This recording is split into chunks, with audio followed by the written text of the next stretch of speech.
Why do some companies decide to buy other companies rather than competing with them? This concept lies under strategic management, most important concept, mergers and acquisitions. Today we will understand as a student, as a business professionals, as business owners that why Facebook Meta purchased WhatsApp, why in Pakistan the PTCL and Telenor emerged. So based on my experiences, based on the theories in management, we will understand this concept. Mergers and acquisitions refer to consolidation of different companies. This is used for growth, expansion, and restructuring in certain domain or industry. And it is one of the core tools in the corporate strategy which companies use to have a larger impact. So, what is merger? Merger means two companies combine to form an entity. Usually, this comes when there is a mutual agreement and when the both shareholders of the company participate and then they decide. What is an acquisition? Acquisition means that one company buys another company, one company purchases another company, and the company which purchases the another company takes over and control the company, and it can decide in the future that whether they will have combined operations or the purchasing company decides, even in some cases the purchasing company decides to keep the other company as a separate entity and operate separately. They can decide to combine both companies and create some synergies if those are possible.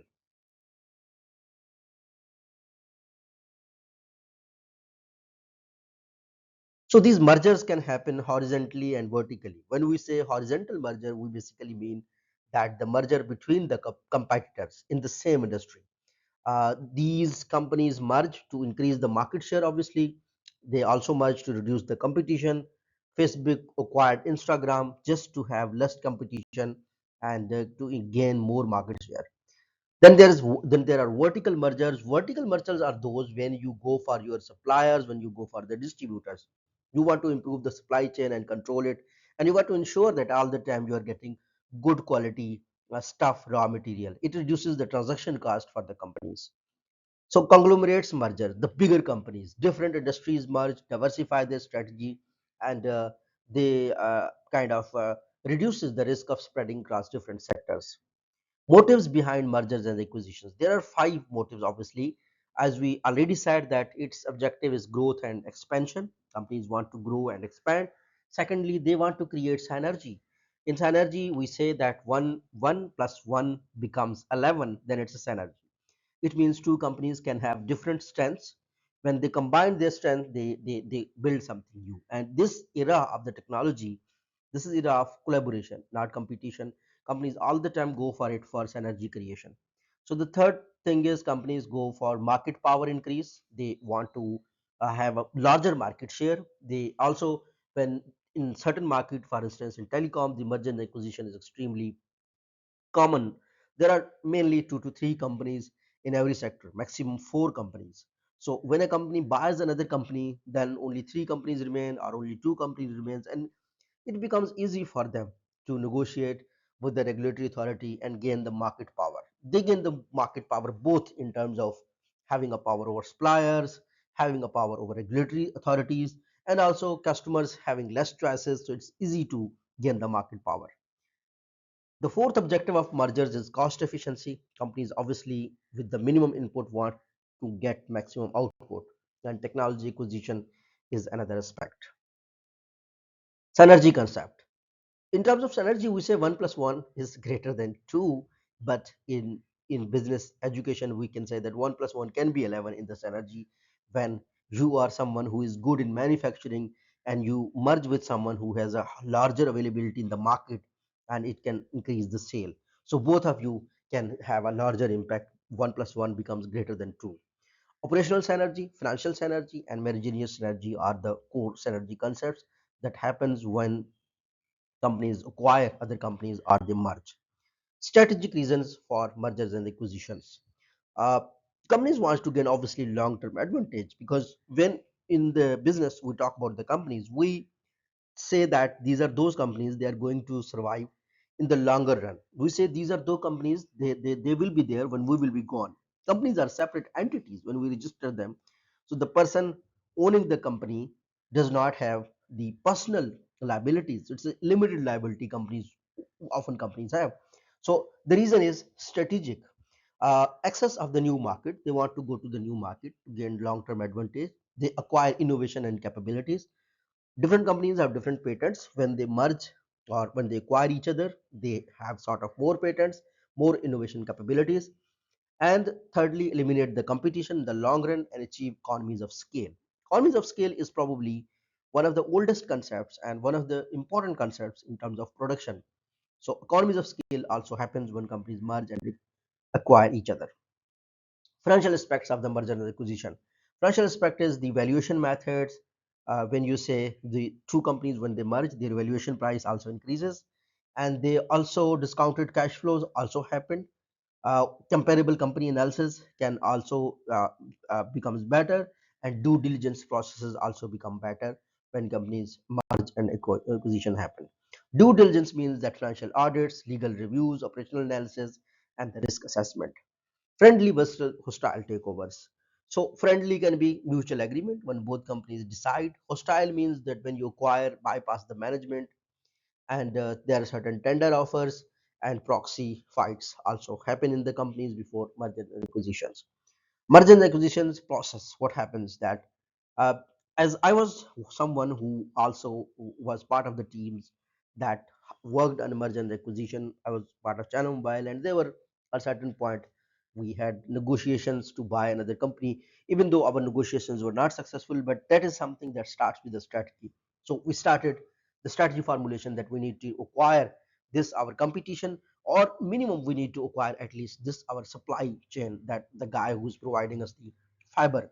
In telecom sector, most of you if not aware, there are two levels of the network. The first level is the radio frequency network level. For example, you are getting signals from the tower to your mobile, and the other level is the what they call it, the transport network, that is the fiber network.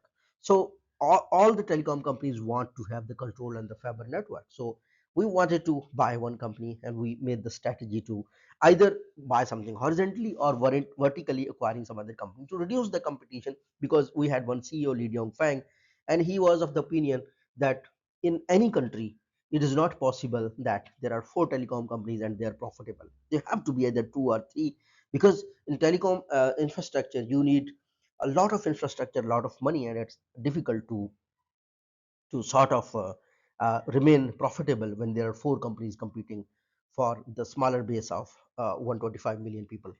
So the strategy formulation is the first thing. The second, you make the strategy that this is required, and you justify it to your management. Then there's target identification.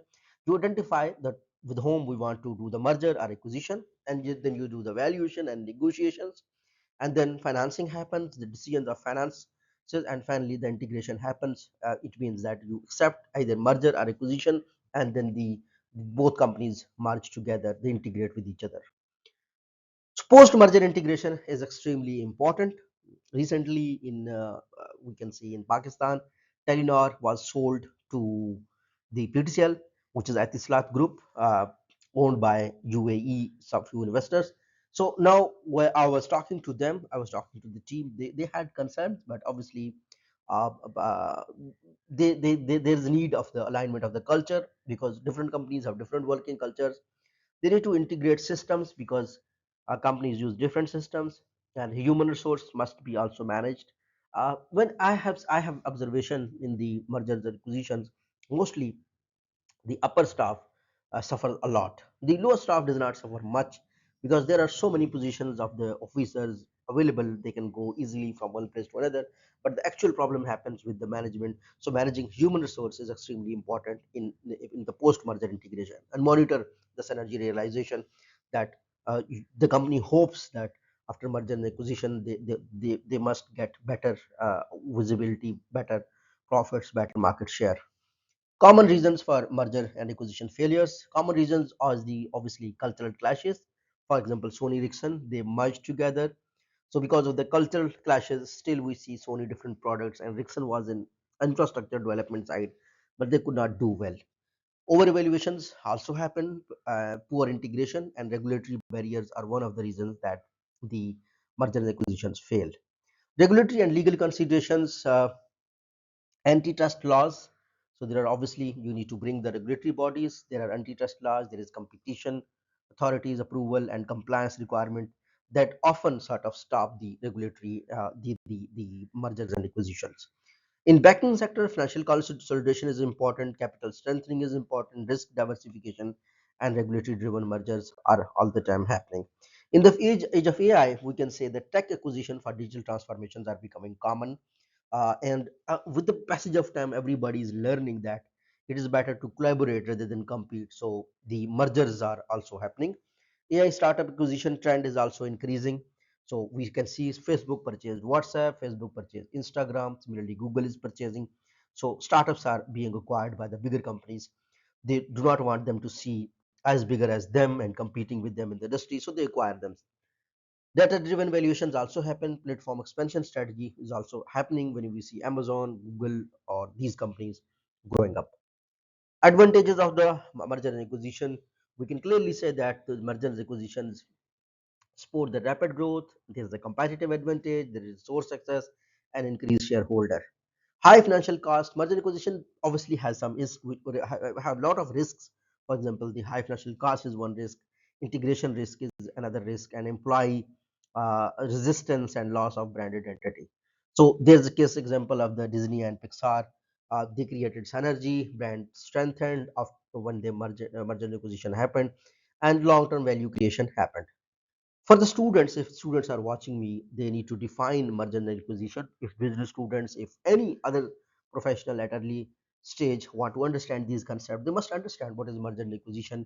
They must be able to understand the types. They must be able to discuss the synergy concept, mention the integration challenges. Key takeaways what we can learn from this lecture is that merger and acquisition is a strategic growth tool. Companies use it to grow. It creates energy between values, between assets.